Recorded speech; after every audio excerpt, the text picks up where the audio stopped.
Hi everybody, sanibonani, welcome to my channel. Igama lami nguNtando Mdletshe, and on this channel sikhuluma ama-reality TV shows, ama-celebrities kanye nama-YouTubers. I am so happy that I have a chance to get back to Ntando Mdletshe, okay?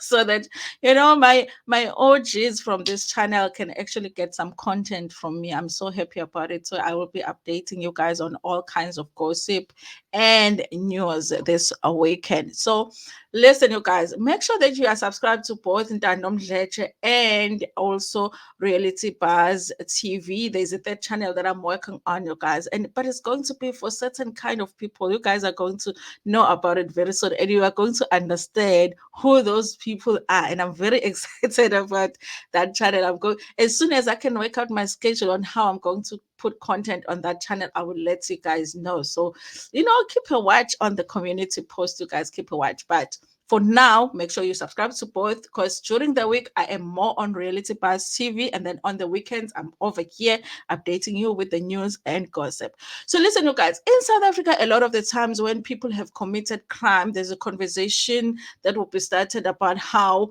if only the government could create more jobs, then people wouldn't do certain things.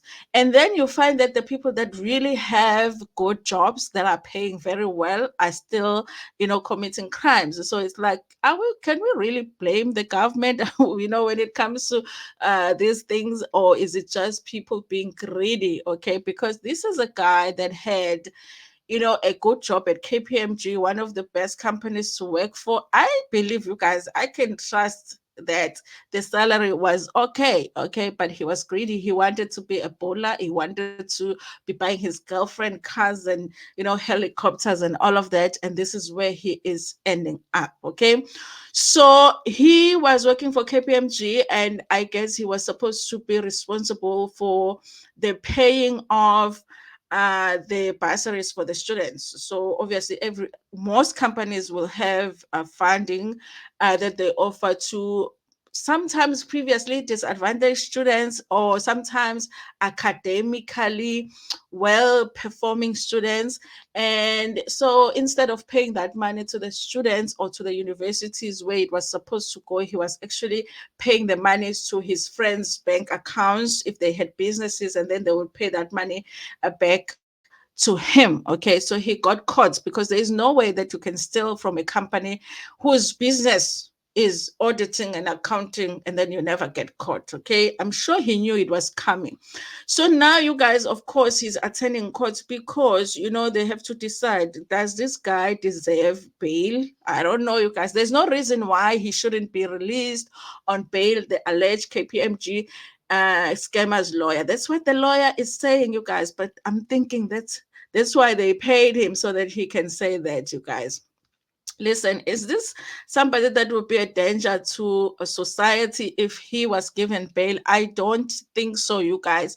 But I do think that maybe they shouldn't give him bail just so he can learn his lesson, because in court he doesn't really look that much bothered, okay? I feel like I'm more worried about his crimes than he is worried about his own crimes. So it says here 2 weeks ago, he was an ambassador for a soft life from the money that he's alleged to have stolen, the sum of 16 million rands from his employer, audit firm KPMG. Guys, listen, not even a million. Sometimes these criminals, I'll be like, listen, come to me for advice, okay? Still a million or something. Sometimes, you can hide a million, but 16 million rands, okay? Mm-mm. He appears for the second time on the 9th of April 2024 at the Palm Ridge Commercial Crime Court, sporting an all black tracksuit on the 9th of April. So he was still wearing a tracksuit that he bought with the money he stole. On the 2nd of April, 32-year-old Fidelis Moema was arrested for theft, money laundering, and fraud, and handing himself over to the Hawks Serious Commercial Crimes Investigating Team in Johannesburg. The Hawks confirmed in a statement. Obviously, he had to hand himself over. Apparently, you guys, this guy had already been fired from his job, and they were investigating. So I'm sure he was expecting that at some point they were going to arrest him because he knew that he was guilty. Well, maybe allegedly, but I don't know how he was buying all of the cars and the helicopters and all of that if he's not guilty.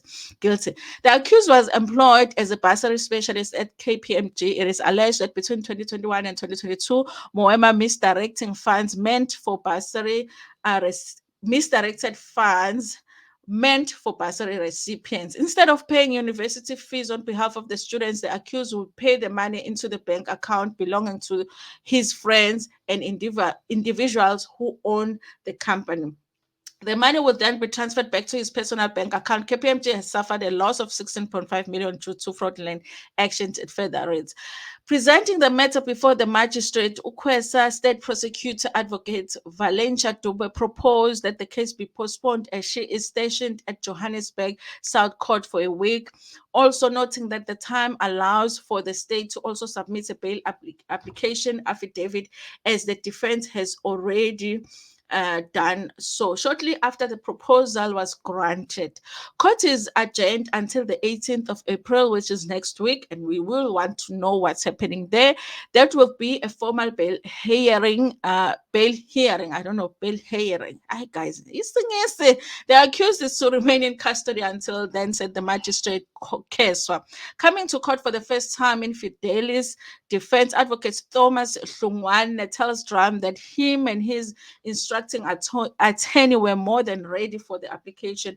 In the first appearance, he was unpresented, so the matter was postponed to today for him to appoint a legal representative. Listen, you guys, I do wonder what happens. Like, if you are being accused of stealing a lot of money, obviously, most of the money that is in your bank accounts might be the money that was stolen. And I do wonder, you guys, do they freeze your bank accounts? And if they do so, then are you allowed to use any of those funds to pay the lawyers? Because obviously you need a legal representation and you're not working because you've been fired from a job unless the KPMG is still paying his salary. Now that he has appointed a legal representative, we are ready to proceed with bail application. We were even ready today to proceed. Responding to whether or not Fidelis' partner, Sthe Bhengu, could possibly be implicated in the matter with the social media post, Advocate Hlungwane says that is not where the focus is right now. Listen, you guys, from the post that I've seen, I was like, this girlfriend knew something was funny with the boyfriend, okay?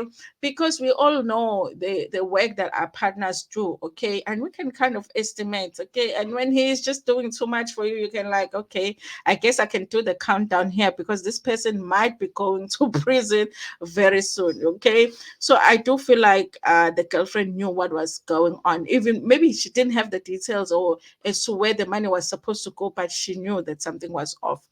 I feel like, okay, it's my opinion. Okay, what we are focusing on at the moment are the bail requirements. Other implications we'll know when we receive the docket. He adds, as it stands, Fidelis qualifies for a bail application, and he has met all the requirements for bail, including having a reliable address of residence to which he would be released to should his bail be granted. Fidelis is in custody at the Sun City, also known as the Johannesburg Correctional Center. Listen, you guys, I think KPMG is going to do everything that they can to make sure that this guy ends up behind bars, because I am sure that they will want to make an example of him. Okay. So, you guys, here is another story. I don't know if you are very young, you might not know who OJ Simpson is. Okay. So, and I don't know where to begin to explain to you, but he was at some point basketball player, basketball or football. But he wasn't popular for that. Okay, maybe in America he was, but in South Africa, or if you were outside of America, you knew OJ Simpson because there was this big case, almost like the Senzo Meyiwa case, but only bigger, because it was like the world was interested in this case, where his wife or ex-wife at the time had been found dead with a friend, and he had been a suspect. So, and he was arrested and everything. You guys, he went to court. The court case was as big as I don't know what, and then he was acquitted. Okay, and it had always been this ongoing conversation about whether he was guilty or not. Other people were like, he is obviously guilty, and other people had said, not really. This is just about him being a black person. Had he not been black, they wouldn't have thought that it's him and all of that, you guys. For me, I was uncertain about it. Okay, it was one of those things where I was like, I wonder if he really did it. But not so long ago, a few years ago, OJ Simpson did a documentary, you guys, where the concept of a documentary was, if I did it, basically in a documentary, he is saying, if I did it, I would have done it this way. And I'm like, then that means you did it. But this documentary is done after he had been acquitted on this case, and then he had gone to prison for something else, okay, something different. Okay, he had gotten into an altercation with some people, and then he got arrested for that, and then he came back, and then he did a documentary. So the documentary is what made me feel like, brother, ngathi uyenzile yonke lento abakususpecta of doing. But anyway, you guys, right now they have just announced that he has passed away, because this is a case that happened long ago, you guys. He was already 76 years old. But that is the biggest scandal that surrounds OJ Simpson. Of course, it's here online, you guys, if you do want to know a little bit more about it. It was an interesting case. Those people that are fascinated with the Senzo Meyiwa case, they would have been fascinated with this one as well. American veteran football player, actor, and broadcaster James Simpson, fondly known as OJ Simpson, passed away on Wednesday after battling cancer. His family announced through his social media platforms yesterday, which is on Thursday, that he lost his battle with cancer. On April the 10th, our father, OJ Simpson, succumbed to his battle with cancer. He was surrounded by family, his grandchildren. During this time of transition, his family asked that you may please respect their wishes for privacy and grace. The family said it was reported in February that the former American football star was diagnosed with prostate cancer. OJ had previously denied being ill. My health is good. I mean, obviously, I'm dealing with some issues, but I think I'm just about over it, he said in a video 2 months ago. OJ married Nicole Brown, who complained to friends about the alleged abuse in her marriage. It was after a fight at the New York Eve's party in 1989. He allegedly threatened to kill her, and the couple divorced in 1992, citing irreconcilable differences. In 1994, Nicole and a friend, Ronald Goldman, were found stabbed to death outside their home in Los Angeles. Evidence led the police to suspects that OJ was had been a suspect due to the alleged abuse. After being ordered to surrender, he vanished, but they tracked him down, and he was found in possession of a gun, you guys. And there was a car chase and everything. Okay, it's all here online. Okay. So he was in possession of a gun, his passport, cash, and a disguise, and insisted that he was not guilty. Okay, it looked that way. It looked like at that time he was trying to skip the country. I mean, if you have your passport, the cash, the gun, it looked like he was trying to run away. Okay, in 1995, OJ was acquitted of murders, but was later found liable for both deaths in a civil lawsuit by Goldman's father. Okay, so criminally he was not found guilty, but it was a different thing when it was a civil lawsuit. So he ended up having to pay the families. Okay, the court ordered him to pay the Goldmans 30 million US dollars. So he did pay for the crime, even though criminally he never got punished for it. OJ was born in San Francisco, USA. His aunt named him Oriental after a French actor she liked. While in high school, he displayed potential and love for football, but struggled with his academics. After some time, he was admitted to the University of South California as halfback and became a college football superstar in USC, winning the Heisman Trophy in 1968. OJ was married twice and had 5 children, 4 of whom are still alive. His daughter, Aaron, born in 1977, died a month before turning 2 years old after drowning in a family pool. Wow, that was sad.